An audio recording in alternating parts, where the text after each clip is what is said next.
Richard Petty was at a cool 194 miles an hour. And just look at the lead he's got by NASCAR standards.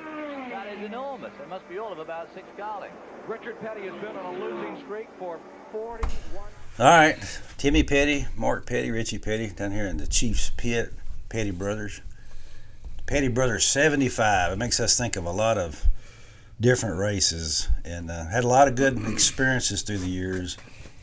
And there was some that you thought was going to turn out better than others. I mean, like you go back to 76 Daytona, and that was one of them close ones and all. But I was looking at some old papers and all, and I forgot how good Richard and Cale was in 1983 at Daytona. And that was a pivotal year for Petty's because Cale had just signed with 7-Eleven and Richard had the STP. So you had a powerhouse team coming because you had financial for both of them. And well, I remember Daddy, I've heard you tell the story, how he was excited to get that 7-Eleven deal because it put him on even keel. And I believe at that time, didn't Terry Elledge from California or from Redden, they brought him in? And over that winter, from my memories, Timmy's older than us. But you got it down pat here. But it was 83, and it was the 2-car deal, which had been struggling back and forth. 81 and 82 would run in 2 cars, but here they had a legit separate budget, 7-Eleven and STP. And then they brought Terry Elledge in to help Daddy with the motors because Daddy was running the show. Right. I mean, him and Richard and Lee and Cale, I guess, but him and Uncle Richard and grandfather were still running the show, but Daddy took on more of a managerial position, and they brought... Consolation race. 29 laps now complete. Here's the Petty crew. They will be getting ready for a pit stop. And then with Terry and Daddy working together on the engines, all of a sudden the engines were better than they were the year before. And they knew Daddy was fixing to have some surgery on his foot, and I was going to put him out, so they had to bring somebody in to help. Well, and Daddy was like, "Hey, let's do whatever it takes to make this." He wanted to win. Yeah, absolutely. And it was actually a real good squad of employees all the way through and through. You know, and I remember the shops during that off season up till going to Daytona, and the engines was lined up. It was a beautiful thing, and the cars being. It was a good time. I mean, as bad as October 1983 turned out to be, February of 1983 was the best of times, wasn't it? Yeah, it really was. I mean, and like I said, you had Mike Beam doing Kyle's deal, which, like I said, affectionately called the B team, and then go ahead. No, I was going to say Robin Pemberton. He was with Cale the year before, and he got promoted up to the 43. Him and Larry Pollard, right? And they were kind of co-crew chief, I think, is the way they worded that. Was that the year over the winter that Warren Prout built that car, the 43 car? I think so. Up and here, nobody was allowed in that ring. They called it the World Beater. Yeah, right. Oh yeah, right. We'll have to get somebody sometime to tell us what the truth. No, you're right. I forgot all about that. Yeah, but that was he had. But they built the chassis from ground up, right? Yeah, and you can look at that car when it's coming off the corners. And that thing is beautiful as far as the aerodynamics. It doesn't look like a regular Pontiac. I guess you could say it was fixed up pretty good, wasn't it? Well, if you look back at some of the footage that we're talking about of the 83 500, both cars run really well for a period of time. Both 125s? Yeah, the whole week, 2 weeks. Yep. Now, let's go back here. Yeah, you're right. Before we get into that. Yeah. Now, you used laying out. You had Beam, you had Pemberton, and Pollard. That was the so-called crew chiefs. But it was kind of a deal where Daddy was in charge of them all, and he would go back and forth between both teams, right? Yeah, that's what I'm saying. He took on more of a managerial of running both teams, and putting that's people why in he positions. Had Terry, and then Terry was running the engine shop, and then he let them guys run the cars and he was just kind of overlooking everything. Well, we get into that race week in qualifying. They come out strong, both cars. Really strong, and then that's set up for the 125s. And Richard was in the first race, and Cale was in the second race, I believe. It could be the other way, but I think that's my memory. And let's start with a lot of water on the bridge. I know it is. It's 40 years ago. But let's start with the first 125. Don't seem like 40.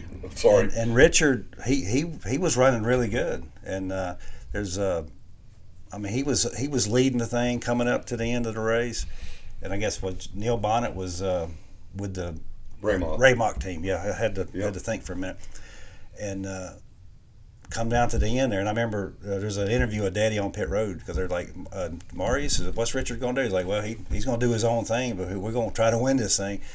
Coming into the last lap, Richard leading. Petty brother Richard Maurice's out front now. Will he try to stay there, or will he try to drop back and try to slingshot on the last lap? No, we're going to try to stay out front all the way. If they get by us, it'll be because they just flat out run it. That's the way it is here in the Petty pit, Ken. Time and lap. I guess Neil slingshot. But Neil Bonnet drove for Raymock, and wasn't Buddy Parrott the crew chief? I think so. In '83, I'm pretty sure they had. Well, no, not them, because Butch and Bob was their crew chiefs on their own deal, on their deal.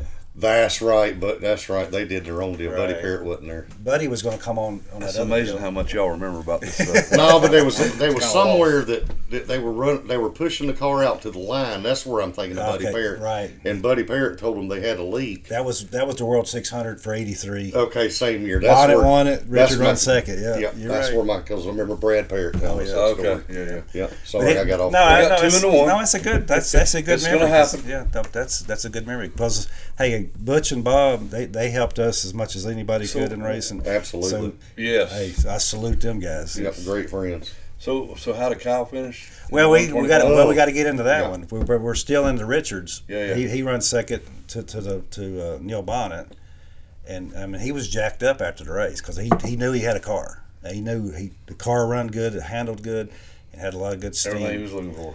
And then we get into the second race, and Kyle, he probably started second or third because I mean he had a good qualifying run. I'd have to go back and look it up, but he ran up front.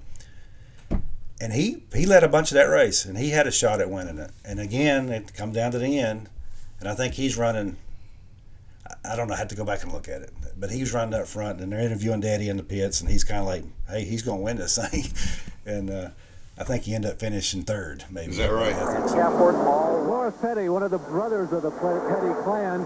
Kyle appears to be where he wants to be. Does he have anything left? He can run real good, but they're doing a lot of jockeying around out there. When they pull out, they get side and side. Nobody wants to pull out because they're going to lose the draft. So I'm sure that Fort's leading the race, but he'll not win the race. A few laps to go, Kyle did almost lose the draft. He almost got behind. Was there any response from him in the car? He said the car was running real good if he gets get out by himself. So it's a wait-and-see posture for Kyle Petty. Who won that race? I do not. Maybe Cale or somebody. Because that's this during this weekend was the time Cale Yarborough Had qualified Yeah. the first car at Daytona over 200 mile an hour the first run. He come back more on that second one, and he hit the wall. So didn't he wreck both of his cars? I think so, but he had to bring in a backup. Is that the legendary car from the show car? Well, that's that what really they say. wasn't a That's, show that's car? what they say. Oh, the one from the Hardy. Here's Chevrolet. But then, lap 2. Winds gusting to 40 miles an hour. Catch Yarborough in turn 3. And in turn 4, big trouble. Yarborough Chevrolet was totaled. Well, we're going to go get the Hardys one Yeah, of the show car. because Cale ended up winning the 500. He won. He qualified in the Chevrolet, and then they brought in that Pontiac, the old Le Mans, and that's what he won the race in.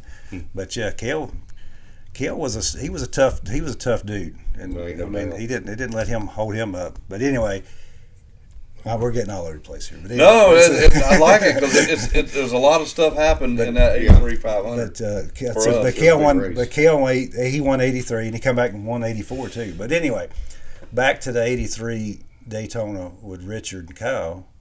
They qualified good. The 125s went well, and during Friday, Saturday, all day was jacked up. I mean, Daddy had a little pep in his step, and Richard, he was feeling good, and he thought he had a shot at winning his 8th Daytona.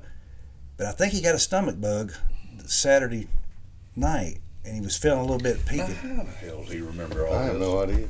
Well, no, I'm just saying he was feeling a little sick starting that race, but there's an interview of him before the race talking about this. This is how. Oh, that's how he knows. Right. Yeah, I got you. Okay. And he's talking about he's ready to go and he's going to go win his 8th one. I mean, that's how confident he was. That's how good he was running. Chance to win the race this year. Richard, you had a little bit of a bug yesterday. How do you feel now as you get ready to get in this number 43? Well, I'm ready to go. Time I win this race, then I'll feel real good about it. Well, he's very optimistic, Ken. You know, Richard, he was the type, that guy, that if he was running mediocre, he would just say, hey, I hope we have a good luck. We might win it, we might not. He didn't kind of sugarcoat it. He was confident going into that race. So I guess now's where we let the wind. Before we get to there, let the wind I got to put in a plug. Everything's smooth up to this point. Okay, but I'm also going to put in a plug since you said Cale won it. You know, spoiler alert, but I got to give a shout to Roger Legan, who drove the car from Charlotte down there for Cale and Waddell. The winning car, and Legan Racing Heads down in Blacksburg, South Carolina. But all right, continue. All right, we're into the race now. And everything's going good. Everything's smooth. And Richard, he's checking out. I mean, he's left them the draft. Here's Petty coming back. Petty on the hunt into turn 3. And Petty right with it. Father and son going into turn number 3. Nearly 200 miles an hour. They're averaging out here. Those first 10 laps over 191 miles an hour. And of course, they came up from a very slow start, going only about 90 to 100. They came to the line.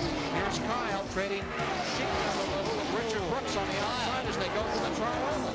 Kyle and Richard Brooks really close together through this tri-oval. I bet there was a single car. I don't know if it was the steam under it or if it was Warren Prout's special. Well, it sounds like it was everything. Combination of everything. Driving. No, it was the whole thing. It was all working. It was perfect. And he was just checking out. And man, it was just looking good. And then all of a sudden, I'd have to go look at the lap. There wasn't many into it. It was probably 20, 30 laps into it, and she let loose. Yeah. And then so Kyle, he blowed up, and then Kyle comes. Kyle went to the lead. Okay. And he was checking out on him, and he was running good. And then did he blow up in the lead too? He blowed up right there, first or second. Yep. And then so both cars experienced engine trouble right there early in the race, and were looking good. They were just kind of cooling it, and everybody was scratching their heads. What happened? We ain't had no trouble all week. Coming from somewhere under there, the crew members are looking at one of the NASCAR officials now over there telling them something.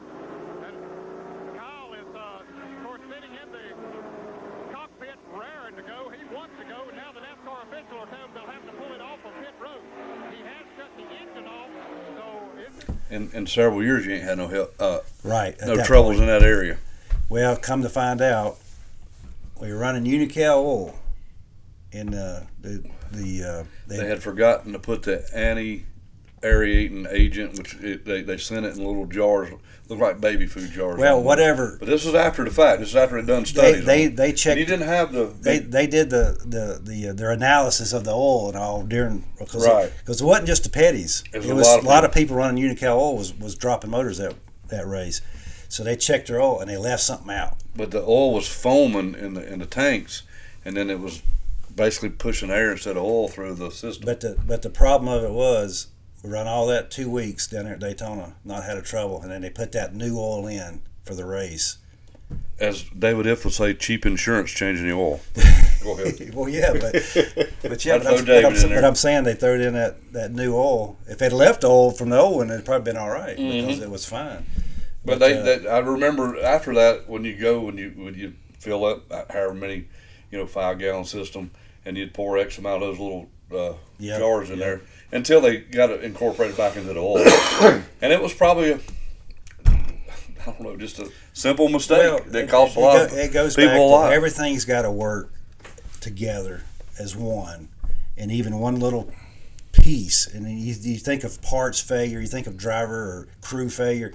This was the oil that failed, that took the wind out of the sail, so to speak. What did Chief always say? He said, "Well, it's your day, it's your day." He said, "This wasn't meant to be. That wasn't our day." Right. Yeah. They had everything.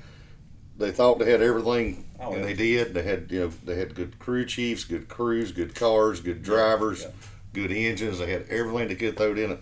Just wasn't their day. And then circumstances led the other way. It was Cale's day. Had a great week at Daytona up to that point.